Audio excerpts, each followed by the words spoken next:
من الشيطان الرجيم. بسم الله الرحمن الرحيم. يا أيها الذين آمنوا أنفقوا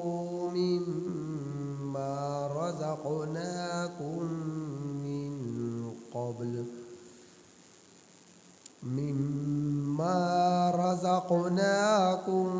من قبل أن يأتي يوم لا بيع فيه ولا خلة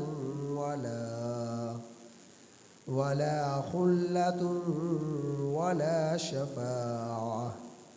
والكافرون هم الظالمون.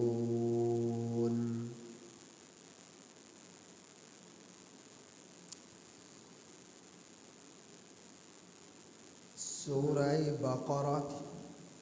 یہ آیت نمبر 254 ہے. اس آیت کریمہ کا ترجمہ یہ ہے: یا ایھا الذین آمنوا، اے ایمان والو، انفقوا، تم لوگ خرچ کرو، مما، اس چیز میں سے، رزقناکم، جو ہم نے تمہیں دیا. اے ایمان والو، تم لوگ خرچ کرو اس رزق میں سے، اس مال میں سے، اس روزی میں سے جو ہم نے تمہیں دی. من قبل، قبل اس کے کہ ان یأتی یوم لا بیع فیہ، پہلے اس کے کہ آ جائے وہ دن، لا بیع فیہ، جس میں خرید و فروخت نہیں ہوگی، ولا خلۃ، اور نہ ہی دوستی کام آئے گی، ولا شفاعہ، اور نہ ہی سفارش کام آئے گی، والکافرون، اور کافر لوگ، ہم الظالمون، یہی لوگ ظالم ہیں.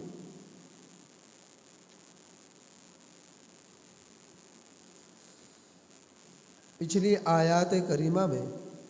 نبی کریم صلی اللہ علیہ وسلم کو تسلی اور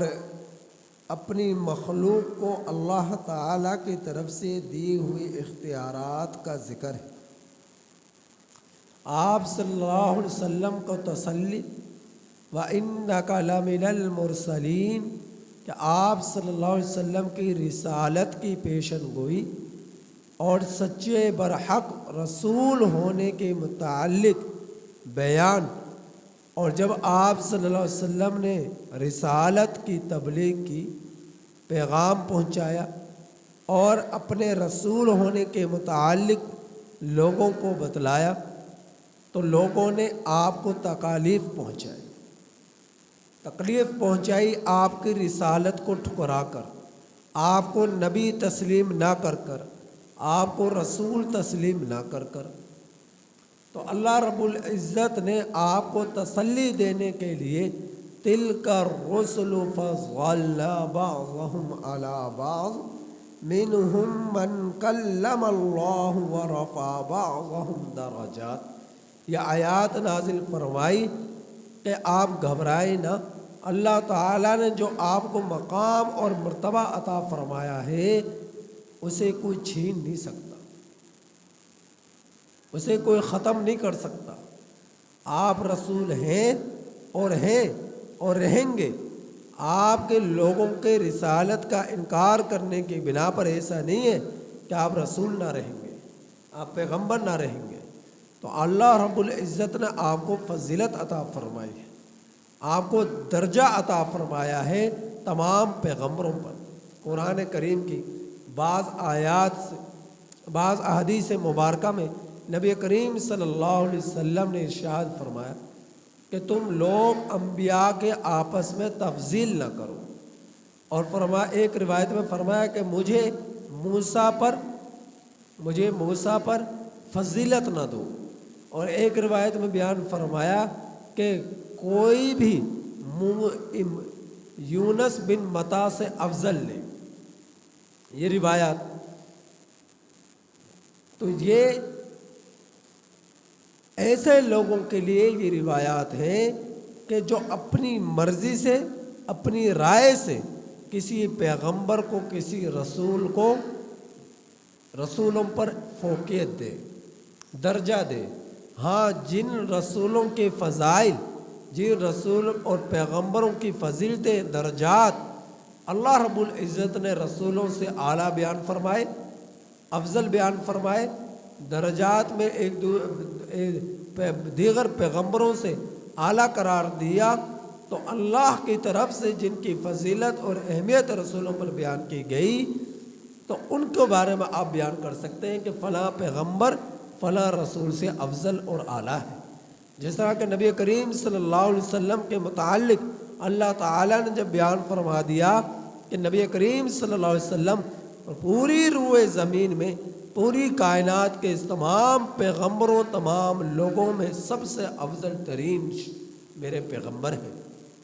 سب سے افضل ترین میرے نبی ہیں، تو آپ صلی اللہ علیہ وسلم کے متعلق یہ فضیلت اور اہمیت بیان ہوئی، تو اب ہم کہہ سکتے ہیں کہ نبی کریم صلی اللہ علیہ وسلم پوری کائنات کے لوگوں میں سب سے افضل اور اعلیٰ ہے،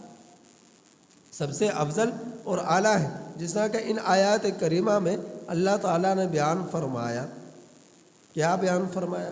تو سنیے، تِلْكَ الرُّسُلُ فَضَّلْنَا بَعْضَهُمْ عَلَىٰ بَعْضٍ، یہ رسول ہے کہ ہم نے انہیں فضیلت دی بعض کو بعض پر۔ جس طرح کہ حضرت موسیٰ علیہ السلام کہ میں نے ان کو اللہ نے ان کو فضیلت دی کہ ان سے کلام کیا، اور رفع بعضهم درجات۔ اس آیت کے اس جز میں نبی کریم صلی اللہ علیہ وسلم کی فضیلت بیان کی گئی، اور آپ صلی اللہ علیہ وسلم کو ان میں مرتبے کو، درجے کو بلند کیا، آپ صلی اللہ علیہ وسلم کے درجے کو تمام پیغمبروں میں، تمام رسولوں میں۔ تو موسیٰ علیہ السلام کے مرتبہ اور درجہ بیان کیا گیا دیگر پیغمبروں سے کہ اللہ نے ان سے کلام کی، ان سے بات کی، بغیر کسی فرشتے کے واسطے کے، بغیر کسی فرشتے کے واسطے کے اللہ تعالیٰ نے ان سے کلام کیا۔ لیکن دنیاوی آنکھوں سے اللہ تعالیٰ کو دیکھ نہ سکے، کیونکہ دنیا کی آنکھوں سے کوئی شخص اللہ تعالیٰ کا دیدار کرنے پر قادر نہیں ہے،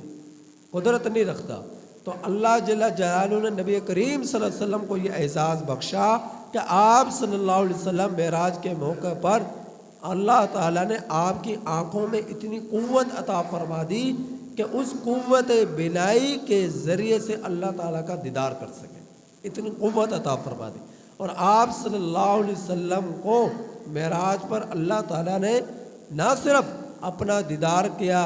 کرایا، نہ صرف آپ سے کلام کیا، بلکہ اللہ تعالیٰ نے براہ راست بغیر واسطے کے اللہ تعالیٰ نے تین تحفوں سے بھی نوازا۔ کس کو؟ نبی کریم صلی اللہ علیہ وسلم کو۔ ایک تحفہ یہ تھا کہ 50 نمازوں کا 5 نمازیں فرض قرار دے کر 50 کا ثواب دے دیا۔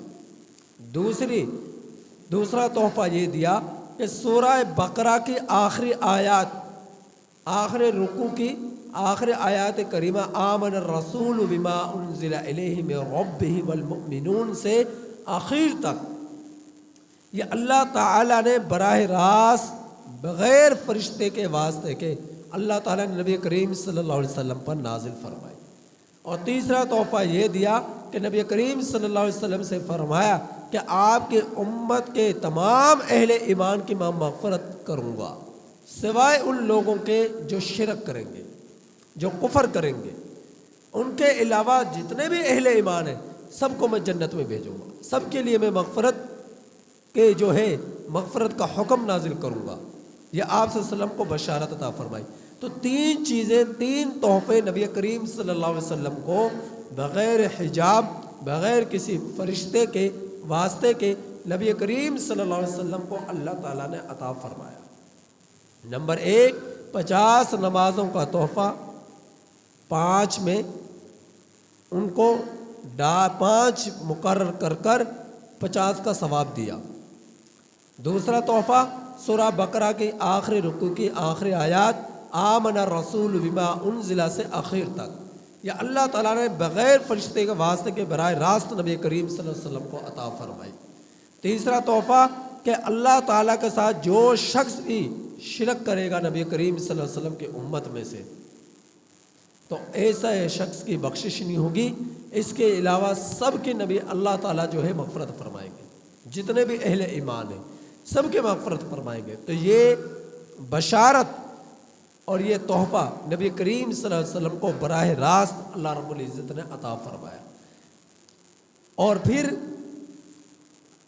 ان آیات کریمہ میں دوسری چیز کہ انسانوں کو دیا ہوا اختیارات، کہ وہ اختیارات کیا،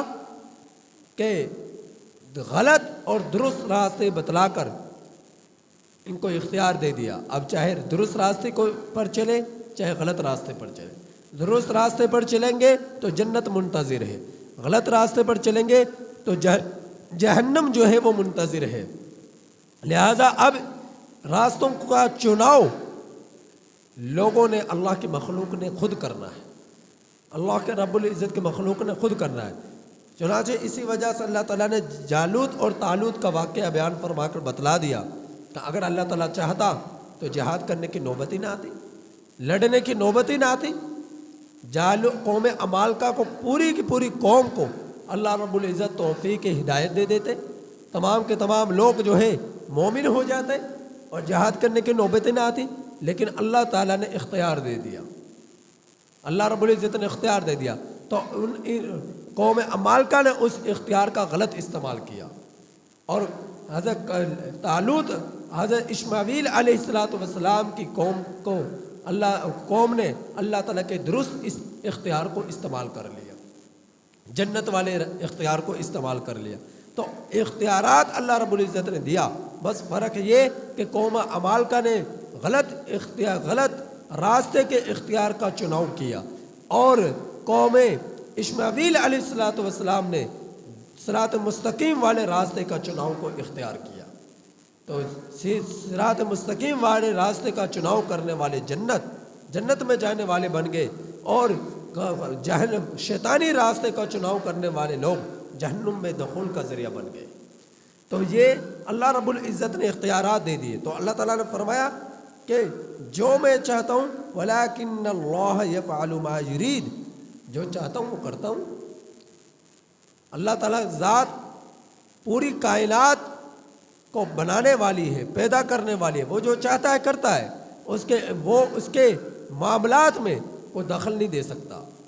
اس کے فیصلوں میں کوئی رکاوٹ نہیں ڈال سکتا، وہ جو چاہتا ہے وہ کرتا ہے۔ تو پچھلی آیات کریمہ میں جن کا بیان کل ہوا اس کی تفسیر سے متعلقہ کچھ خلاصہ میں نے بیان کیا۔ آج کے آیات کریمہ جو ہے انفاق فی سبیل اللہ پر مشتمل ہے اور آخرت سے باخبر کرنے پر مشتمل ہے۔ انفاق فی سبیل اللہ کہ جب اللہ تعالیٰ کے راستے میں مجاہد جہاد کرنے والے ہیں وہ دو طرح کے ہیں، ایک وہ کہ جن کے پاس مال بھی ہے اور جان بھی اللہ کے راستے میں لگا رہے ہیں، جہاد فی سبیل اللہ کر رہے ہیں۔ کچھ لوگ وہ کہ جن کے پاس جان تو ہے اللہ کے راستے میں دینے کے لیے لیکن مال نہیں ہے اللہ کے راستے میں دینے کے لیے، مال نہیں ہے اللہ تعالیٰ کے راستے میں دینے کے لیے۔ تو اللہ تعالیٰ نے بیان فرمایا کہ جن کے پاس مال ہے وہ ایسے مجاہدین کی امداد کرے تاکہ وہ اللہ کے راستے میں اسلحہ خرید سکے، اللہ کے راستے میں اپنی ضروریات کو پورا کر سکے اور جہاد فی سبیل اللہ کھل کر سکے۔ مال کے ذریعے سے ٹینک بنیں گے، مال کے ذریعے سے گولہ بارود بنے گا، مال کے ذریعے سے میزائل بنیں گے، مال کے ذریعے سے جو گولیاں بنیں گی، ہتھیار بنیں گے، اسلحہ بنے گا، تو سارا مال کے ذریعے سے بنے گا، مال ہوگا تو یہ چیزیں بنیں گی۔ تو اللہ رب العزت نے مالدار طبقے کو یہ حکم دیا کہ تم مجاہدین اسلام پر خرچ کرو اور ان کی حوصلہ افزائی کرو، ان کی حوصلہ افزائی کرو، ان پر خرچ کرو، اور جو جہاد کرنے والے مال بھی لگا رہے، جان بھی لگا رہے، تو ان کی اور بھی اہمیت بڑھ جاتی ہے، ان کی اور بھی فضیلت بڑھ جاتی ہے۔ تو اللہ رب العزت مال یہ بھی اللہ تعالیٰ کے عطا ہے،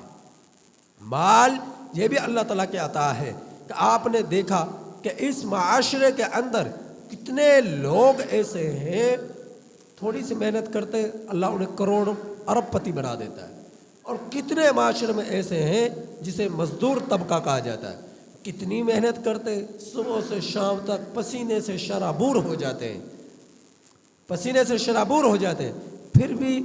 دن بھر کی مشقت میں چند روپے وہ کما کر لاتے ہیں، جن سے گھر کا چولہا بڑی مشکل سے جلتا ہے، سلگتا ہے بڑی مشکل سے۔ اور کچھ لوگ ایسے ہیں پنکھوں کے نیچے، اے سیوں کے نیچے، ایئر کنڈیشنر کے نیچے بیٹھے ہوئے ہیں، بس ان کے اشارے چلتے اور چند بولوں کے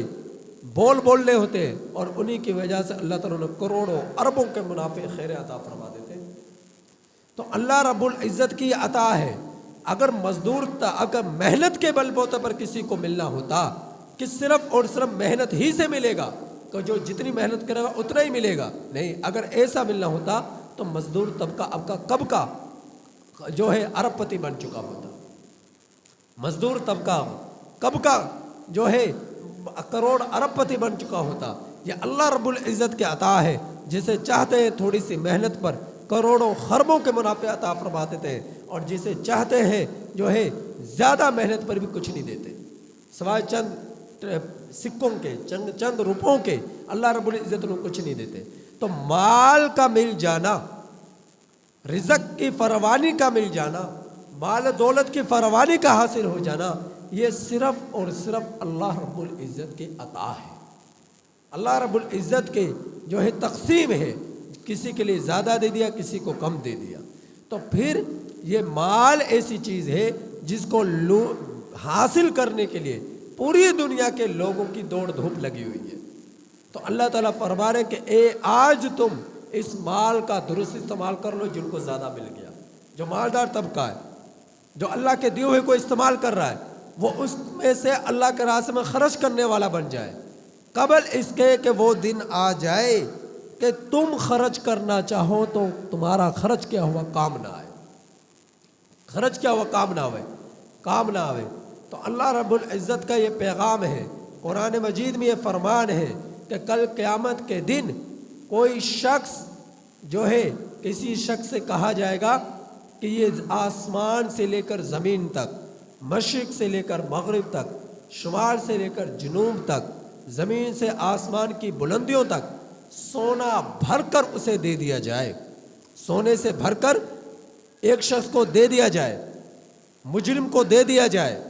اور پھر اسی کے بقدر ایک اور زمین، اور اس زمین کے مشرق سے لے کر مغرب تک، شمال سے لے کر جنوب تک، زمین کی گہرائی سے لے کر آسمان کی بلندی تک اگر مجرمین کو دے دیا جائے، اور اس سے یہ کہا جائے کہ تو جو ہے ایمان تجھے اتنی دولت کے بقدر دیا جائے گا، اور یہ خزانہ دو زمینوں کے بقدر، دو کائناتوں کے بقدر اللہ تعالیٰ کو دے، تو وہ ایمان کو لینے کے لیے یہ سب کچھ دینے کی کوشش کرے گا اگر اس کے پاس ہوا۔ لیکن کل قیامت کے دن ایمان کی ایسی قیمت ہے کہ دو زمین، کیا اللہ تعالیٰ کی نظروں میں ان خزانوں کی کوئی اہمیت نہیں ہے، سب اللہ تعالیٰ کے پیدا کر دے، تو ایسے مجرم سے اتنا مال بھی نہیں لیا جائے گا، ٹھکرا دیا جائے گا، تھتکار دیا جائے گا، اور اس کو ایمان نہیں دیا جائے گا۔ ایمان کی قیمت اتنی ہے کہ پوری کائنات کو دے کر بھی اس کو نہیں حاصل کیا جا سکتا۔ جس ایمان کی آج دنیا کے اندر ناقدری کی جا رہی ہے، جس ایمان کی دنیا کے اندر ناقدری کی جا رہی ہے، اس ایمان کے عوض پوری دنیا کے بقدر دو دنیا دے دی جائے، سونے چاندی جواہرات سے بھر کر اللہ رب العزت کو، تو تب بھی مجرمین سے اللہ تعالیٰ اس خزانے کو قبول نہیں کریں گے اور ایمان نہیں دیں گے، کیونکہ ایمان ملنے کا موقع، وقت، جگہ یہ دنیا ہے، یہ زندگی ہے۔ اس زندگی کا اندر جس نے ایمان کی قدر کر لی، اللہ رب العزت دنیا کا اندر اس کے مزے کر دیں گے، اور جس کو دنیا کے اندر ایمان کی دولت نہ ملی تو اس کی دنیا بھی برباد ہوئی، آخرت بھی برباد ہوئی۔ اور پھر فرمایا کہ دنیا کے اندر تم لوگ اپنے معاملات کو کرانے کے لیے، سفارشی بنانے کے لیے سفارشی بناتے ہو، دوستوں کو لے آتے ہو، ولا خلا، کل قیامت کے دن دوست بھی تمہارے کام نہ آئیں گے، تمہارے رشتہ دار بھی تمہارے کام نہ آئیں گے، تمہارے دوست بھی تمہارے کام نہ آئیں گے، تمہارے دوست بھی تمہارے کام نہ آئیں گے۔ فرمایا کہ کل قیامت کے دن اگر مجرم سے یہ کہا جائے کہ تیرے والد کو لایا جائے، تیری والدہ کو لایا جائے، تیرے بہن بھائیوں کو لایا جائے، تیری اولاد کو لایا جائے، تیرے جو ہے خاندان والوں کو لایا جائے، اور اس سے کہا جائے کہ بتا تجھے جنت میں بھیج دیا جائے یا تیرے بدلے میں ان تمام کے تمام لوگوں کو تجھے جنت میں بھیجنے کی بلا عوض میں ان سب لوگوں کو جہنم میں بھیج دیا جائے تو تجھے قبول ہے؟ تو وہ مجرم کہے گا ہاں مجھے قبول ہے، مجھے جنت میں بھیج دے، میرے والد کو جہنم میں بھیجے، میری بیوی کو جہنم میں بھیجے، میری اولاد کو جہنم میں بھیجے، میرے خاندان کو جہنم میں بھیجے، لیکن یا اللہ مجھے آپ جنت میں بھیج دیجیے، اے اللہ مجھے آپ جنت کے اندر بھیج دیجیے، اور میرے بدلے میں جو مجھے آپ جنت دے رہے اس کے عوض میں میرے تمام کے تمام خونی رشتوں کو، میرے تمام کے تمام دوستوں کو، میرے تمام کے تمام کنبے قبیلے کو آپ جہنم کے اندر بھیج دیں، آپ جہنم کے اندر بھیج دیں۔ تو وہ یہ سودا کرنے سے بھی غریز نہیں کرے گا، اپنی جان جہنم سے بچانے کے لیے وہ یہ سودا کرنے سے بھی غریز نہیں کرے گا، جنت میں جانے کے لیے سب کچھ قربان کر دینے کے لیے تیار ہو جائے گا۔ آج اسی انسان کی دوڑ اپنے انہی رشتہ داروں کے لیے لگ رہی ہے، والدین کے لیے، بہن بھائیوں کے لیے، بیوی بچوں کے لیے، خاندان کے لیے۔ وہ حرام بھی کما رہا ہے، حلال کے راستے کو بھی چن رہا ہے، حرام کے راستے کو بھی چن رہا ہے کہ کسی طرح میرا خاندان پل جائے، کسی طرح میرے خاندان کی ضروریات پوری ہو جائے، تو وہ حرام کے راستے کو چناؤ کر رہا ہے۔ تو میرے نبی نے فرمایا کہ جو شخص ایک لقمہ بھی حرام کا کھا لیتا ہے اللہ تعالیٰ 40 دنوں تک اس کی دعا کو قبول نہیں کرتے، 40 دنوں تک اس کی دعا قبول نہیں کی جاتی جو حرام کا ایک لقمہ کھا لے۔ اور جو سینکڑوں لقمے کھا رہا ہے حرام کا، ناجائز زمینوں پر جو ہے قبضہ کر رہا ہے، ناجائز کسی مال کو ہڑپ کر رہا ہے، ناجائز کسی کے مال پر لوٹ مار کر رہا ہے، تو ایسے دھوکے دہی سے، جھوٹ سے، بددیانتی سے، ظلم سے، فسق سے کسی کے مال کو غصب کر رہا ہے، تو کیا اس کی دعائیں قبول ہوں گی؟ جب کہ اس کا لباس، اس کا پہننا، اس کا اوڑھنا، اس کا بچھونا سب کچھ حرام بنا ہوا ہے، تو اس کے سر سے اوپر بھی اس کی دعا نہیں جائے گی، قبولیت کی تو دور کی بات، سر سے اوپر بھی اس کی دعا نہیں جائے گی۔ تو اللہ رب العزت حرام کا ایک کھائے ہوئے لقمے کے بنا پر 40 دنوں تک ایسے شخص کی دعا کو قبول نہیں کرتے۔ آج ہماری دعاؤں کے مثبت اثرات مرتب کیوں نہیں ہوتے؟ کیونکہ ہمارے کھانا پینا رہنا سہنا یہ پوری طرح حلال کی صورت میں نہیں ہے، حلال کی صورت میں، اس وجہ سے ہماری دعائیں بھی قبول نہیں ہوتی۔ تو اس وجہ اپنے جو ہے رزق میں حلال راستوں کا چناؤ کرو، حلال راستوں کا اختیار کرو۔ تو اللہ تعالیٰ فرما رہے کل قیامت کے دن نہ تو خرید و فروخت کام آئے گی، جس طرح میں نے اس کی ایک مثال دی قرآن پاک کے ذریعے سے، یوم لا بیع فیہ، نہ تو اس میں خرید و فروخت کام آئے گی، ولا خلا، نہ ہی دوستی کام آئے گی۔ ہاں اہل ایمان کی دوستی کام آئے گی، پیغمبروں کی دوستی کام آئے گی، اور جو ہے علماء کی دوستی کام آئے گی، جو ہے اہل ایمان کی دوستی کام آئے گی، اللہ کے ولیوں کی دوستی کام آئے گی، مسلمان کی دوستی کام آئے گی۔ تو یہ دوستیاں کہ جس طرح احادیث مبارکہ میں یہ اللہ رب العزت کے پیغمبر نے بشارتیں سنائی ہے کہ اگر نابالغ بچہ فوت ہو گیا تو وہ بھی سفارشی بن کر مومن گناہ گار کو جہنم سے کھینچ کر جنت کے اندر لے جائے گا۔ اگر پیغمبر کے تعلیمات پر عمل کیا تو پیغمبر کی سفارش پر وہ جہنم سے نکل کر جنت کے اندر چلا جائے گا۔ ولیوں سے دوستی کی، علماء سے دوستی کی، تو ولیوں اور علماء کی دوستی اسے جہنم سے نکال کر جنت تک پہنچا دے گی۔ تو اہل ایمان کی دوستی کام آئے گی صرف ایسے لوگوں کے حق میں جن کے دل میں ایمان تھا لیکن گناہ گار تھے، لیکن جس کے دل میں ایمان ہی نہیں تھا، کفر تھا، شرک تھا، تو پھر سفارشیں بھی کام نہیں آئیں گے، نبیوں کی بھی، ولیوں کی بھی، علماء کی بھی، حفاظ کی بھی، صلحاء کی بھی، شہداء کی بھی، نابالغ بچوں کی بھی، کسی کی بھی سفارش کام نہیں آئے گی اگر دل میں ایمان نہ ہو۔ سفارشیں کام تبھی آئیں گی جب دل میں ایمان ہوگا۔ دل میں ایمان ہوگا تو پھر کن لوگوں کی سفارشیں کام آئیں گی؟ جن کے ساتھ اس نے اپنا اوڑھنا بچھونا بنایا، جن کے ساتھ اس نے اپنی اٹھن بیٹھک کو بنایا، جن کے ساتھ اس نے اپنا رہنا سہنا بنایا، نیک لوگوں کے ساتھ دوستیاں رکھی، علماء کے ساتھ دوستیاں رکھی، قراء کے ساتھ دوستیاں رکھی، ولیوں کے ساتھ دوستیاں رکھی، اہل ایمان کے ساتھ دوستیاں رکھی، اور نابالغ بچے بچپن میں وفات پا گئے، شہداء کے ساتھ دوستیاں رکھی، انبیاء کرام کے ساتھ دوستیاں رکھی، تو یہ دوستیاں اسے جنت تک پہنچا دیں گی اس کے حق میں سفارش بن کر۔ لیکن مشرک کافر کے حق میں کوئی دوستی نہیں ہے،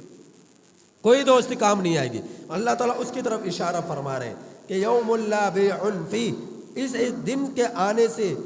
ایسے دن کے آنے سے پہل تم اللہ کے راستے میں خرچ کرنے والے بن جاؤ کہ جس دن میں تمہاری خرید و فروخت کام نہ آئے گی، ولا خلہ، نہ ہی دوستی کام آئے گی، ولا شفاعہ، اور نہ ہی سفارش کام آئے گی، سفارش کام آئے گی۔ دوستی میں یہ کہ جو اہل ایمان ہے، میرے نبی نے فرمایا اہل ایمان میں سے اگر کوئی شخص گناہوں کی وجہ سے جہنم کے اندر چلا گیا تو اس کی جن ایمان والوں سے جو جنت میں جانے والے تھے ان سے دوستی تھی، تو وہ اللہ تعالیٰ سے یہ سفارش کریں گے، یہ التجا کریں گے، اے اللہ یہ ہمارا ساتھی جہنم میں جا رہا ہے، آپ اسے جہنم سے جنت کے اندر بھیج دیجیے۔ اللہ تعالیٰ فرمائیں گے یہ تو گناہگار تھا، وہ کہیں گے اے اللہ گناہگار تھا لیکن ان کا ہمارے ساتھ اہل ایمان کے ساتھ اس سے والیہانہ اس کا تعلق تھا، محبانہ اس کا تعلق تھا، اور جو ہے ہمارے ساتھ اس کا اٹھنا بیٹھنا تھا، ہمارے ساتھ اس کے ساتھ حسن سلوک تھا، لہٰذا اے اللہ تو اسے جہنم سے نکال کر جنت کے اندر بھیج دے۔ اللہ تعالیٰ فرمائیں گے جاؤ، جہنم ہے لیکن جہنم کے اندر تم جہنم کے عذاب کا جو ہے تمہیں عذاب محسوس نہیں ہوگا، جاؤ جہنم کے اندر جا کر اس کا ہاتھ پکڑو اور اسے پکڑ کے جنت تک پہنچا دو۔ تو یہ دوستی کام آئے گی کس کی؟ اہل ایمان کی، نیک لوگوں کی، ولیوں کی،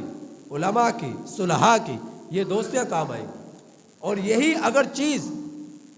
اگر علماء سے نفرت کی، قراء سے نفرت کی، ولیوں سے نفرت کی، اور انبیاء اکرام سے نفرت کی، حفاظ سے نفرت کی، تو یہی نفرت اسے اللہ تعالیٰ کے دین سے محروم کر دیتی ہے۔ بغض علماء، بغض انبیاء، بغض قراء، بغض حفاظ، بغض صالحین، یہ بغض جو ہے، یہ نفرت جو ہے، انسان ایمان سے تو دور کی بات اسے اللہ تعالیٰ اعمال سے ہی دور کر دیں گے۔ یہ نفرت، یہ بغض، یہ انسان کو اللہ رب العزت جو ہے اللہ کے ہاں ایسا یہ جو ہے بدترین عمل ہے کہ اللہ تعالیٰ اگر وہ متقی ہے، تہجد گزار ہے، نمازی ہے، 5 گانا نماز پڑھنے والا ہے، لیکن اس کے دل میں بغض قراء ہے، اس کے دل میں بغض علماء ہے، اس کے دل میں بغض انبیاء ہے، اس کے دل میں بغض مدارس ہے، اس کے دل میں بغض صالحین ہے، اس کے دل میں بغض شہداء ہے، اس کے دل میں بغض قراء ہے، تو یہی بغض اسے نمازوں سے محروم کر دے گا، مسجدوں سے محروم کر دے گا، اعمال سے محروم کر دے گا، نیکیوں سے محروم کر دے گا، اور اسے گھر کی 4 دیواری میں بٹھا دے گا۔ یہ ایسی خطرناک چیز ہے، اور ان کا کچھ نہیں بگڑے گا جن سے نفرت کی جا رہی ہے، ان کا کچھ نہیں۔ اللہ تعالیٰ نے جو انہیں نوازنا ہے، اللہ تعالیٰ انہیں نوازتا چلا جائے گا، لیکن وہ اپنا بیڑا غرق کر لے گا جو ان سے نفرت کرے گا، جو ان سے بغض رکھے گا۔ تو یہ اللہ تعالیٰ کی طرف سے ایسے لوگوں کے لیے وعیدات ہیں۔ تو فرمایا والکافرون هم الظالمون، اور کافر یہی لوگ ظالم ہیں۔ ایک ظلم وہ ہے جو کوئی مومن کسی مومن کے ساتھ جھوٹ بول کر کرے، مال کو غصب کر کر کرے، ایذا پہنچا کر کرے۔ سب سے بڑا ظلم یہ ہے کہ کوئی شخص اللہ تعالیٰ کے ساتھ شرک کرے، اللہ تعالیٰ کی ذات کے ساتھ کفر کرے۔ شرک اور کفر یہ ظلم عظیم ہے۔ ان الشرک لظلم عظیم، شرک جو ہے ظلم عظیم ہے، لہذا کفر سے، شرک سے یہ بچا جائے، یہ سب سے بڑا ظلم ہے۔ تو ظالم لوگ جو شرک کر کر ظلم کا شکار ہوئے، اپنی جانوں پر، اپنے نفوس پر جنہوں نے ظلم کیا، شرک کر کر، کفر کر کر، ایسے لوگوں کے لیے ذرا بھر بھی جہنم سے بچاؤ کی گنجائش نہیں ہے، جہنم سے بچاؤ کی گنجائش نہیں ہے۔ اللہ تعالیٰ سے دعا ہے کہ اللہ تعالیٰ ہمارے ایمان کو جو ہے استقامت عطا فرمائے، مضبوطی اور پختگی عطا فرمائے، اور ہم میں سے ہر ایک کے لیے آخرت کی فکر عطا فرمائے۔